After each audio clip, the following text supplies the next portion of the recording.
Yes.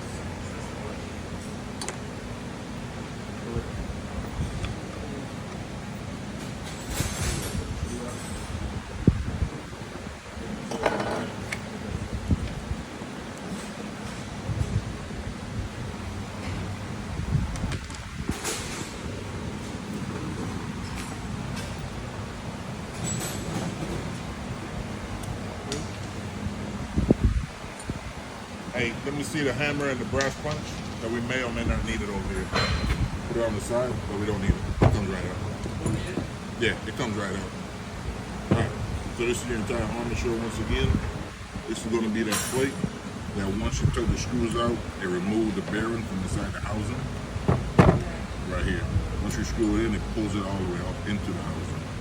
When you go to reinstall this, you need to put this upside down so that goes down, because if you try to do it this way here, the plate sits down, so it's too far. You can't get the screws in.